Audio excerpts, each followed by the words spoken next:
You are comfortably zoned in Alameda, California with the Zigzag Man and Brother Scott talking a little politics today. The subject in my head was what actually constitutes the difference between Democrats and Republicans.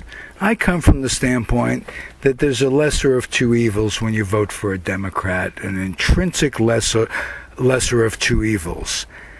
Just how minute that lesser is, if you will be explained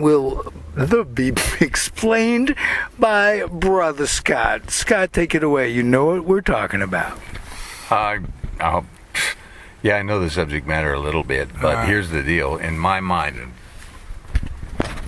just off the top of my head, in substance, if you stand back and look at the long-term political trajectory of those two parties that dominate the American political scene, the Democrats and the Republicans, or as some call them, the Republicrats and the Demopublicans. They have frequently switched places on issues. There's been times when the Republicans were more liberal than the Democrats. I'm hearkening back to the American Civil War, when the Republican Party, led by Abraham Lincoln, waged a 4-year war and helped liberate slaves in the South. They were the liberal party of their day, and the Democrats of their day were the Dixiecrats, who stood up for slavery and the Confederacy. And today, it may seem different than that, beginning with perhaps when Franklin Roosevelt became president and instituted huge public works programs, and fairly substantial ones anyway, and was the president with Social Security, that's right, and went and led the country through the Depression, or was in office while the country was having a depression. He fostered a reputation as a rich and benevolent liberal Democrat who was going to do something for the poor and the blue-collar working class. And he did start some notable public works projects that the results of which can still be seen today. So they burnish their credentials today in the Roosevelt tradition as being pro-blue-collar, pro-working class, pro-civil rights, and a lot of other things. But if you look at the long-term trajectory, it swings back again. And I think it should have become apparent when Carter became president, that the Democrats were, in essence, in their heart, the leadership of the party was as hawkish as any Republicans were on foreign policy.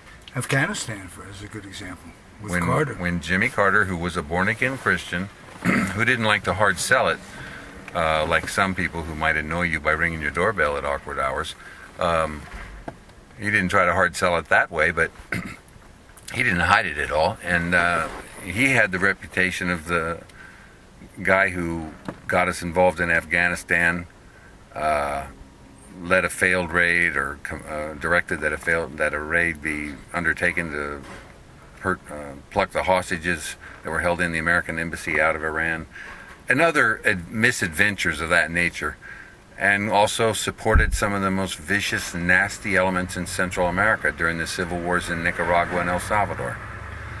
Was a very reactionary guy, even though today he's known as a human rights crusader.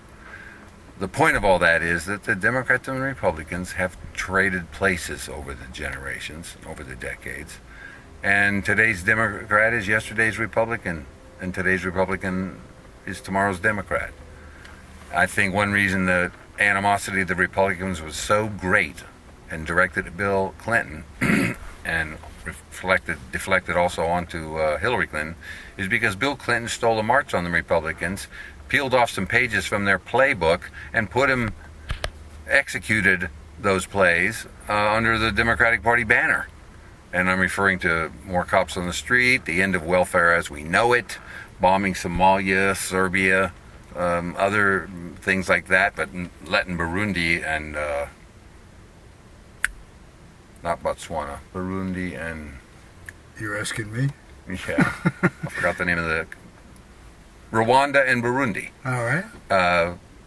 wage genocidal wars and nobody intervened because there's no oil there. Right. Well, I think to give Clinton his due, he looking back wishes he had intervened, and it would look better on his resume. Well, but at least he copped to the fact that he didn't do. He's the first president I remember copping to any decision any president has made. They've never apologized for. He in essence over the years has apologized for that. So let me ask you this, since you've heard it and I haven't. What exactly did he apologize for? Getting it wrong or knowing what was going on and doing nothing about it? Did he say he got it wrong? No, he knew what was going on. And he admits he did nothing about it. And he admits he did nothing about it.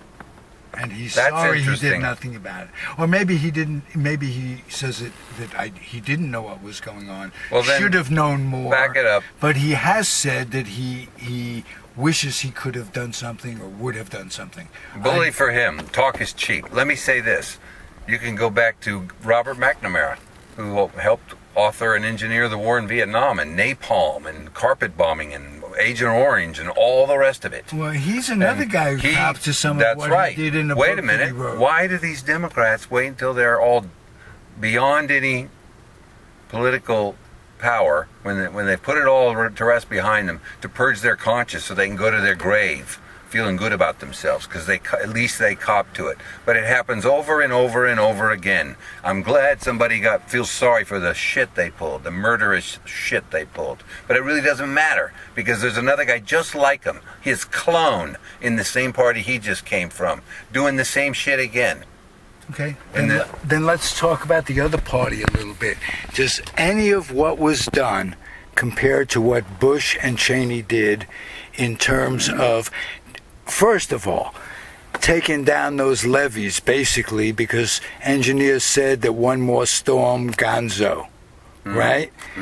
Money was appropriated. Money was reappropriated for the war effort. And then Halliburton gets the contract to rebuild it. That's number one. I think that was deliberate genocide against the group. Republican trait versus a Democrat trait? Well, in this case, it's Democrats. Get real. Huey Long, does that name mean anything? Well, talk about Huey Long. Maybe. He was a populist Democrat during the Depression. His motto was a chicken in every pot and every man a king, because people were desperate and hungry and felt powerless. And he said, I'll make you feel powerful and I'll make sure you don't starve. And then he got in office and he didn't live up to his promises. And one of his staffers says, Huey Long, you said you were going to give everybody a chicken in every pot and make every man a king, and people are outside demonstrating saying that you haven't lived up to what you said you were going to do. What should I tell them? What did Huey Long reportedly say? Tell him I lied. Did he actually come out and say it that way? That's the way the story goes. Holy shit. So my point is, it's a cynical game to say that the Democrats are a tiny bit better because McNamara feels badly now and Carter is building Habitat for Humanity. Well, he could never catch up with the devastation he wrought in Afghanistan and elsewhere and in Central America, with the number of bullets he sold and gave away to some of the most cutthroat people on the planet, that born-again hypocrite. Well, I take it one step further. His predecessor, Mr. Reagan, and Ollie North sat in the basement of the White House and gave away campaign funds for guns. Well, let's be clear. Carter came first. Reagan replaced Carter. That's true. So Carter got that ball rolling. And it was probably been rolling in Central America since the 30s. 20s and 30s. Whenever United Fruit and a bunch of banana companies went down there, they started to run roughshod over the place. Right. Well, that's our imperialistic ways, I guess. Well, remember, it was FDR who sponsored the Somoza family. FDR, the liberal icon, who pulled us out of the Depression. Tell it to the Nicaraguans. He put them under the rule of a mob boss by the name of Anastasio Somoza, I believe. There's been 3 or 4 Somozas in power. I'm not sure which one he was. But he was a cutthroat, ruthless son of a bitch. And when Roosevelt's talking about it amongst his cabinet members, the story goes, somebody spoke up and felt bad, said, how can we support this guy? He's such a son of a bitch, Somoza is. And Roosevelt said, or somebody speaking for Roosevelt said, he may be a son of a bitch, but he's our son of a bitch. And they're that cynical. Right. Hey, I may be a son of a bitch, but comfortably zone's son of a bitch, and we will continue to continue. Thanks for dropping by, Scott. Glad to see you. Bye.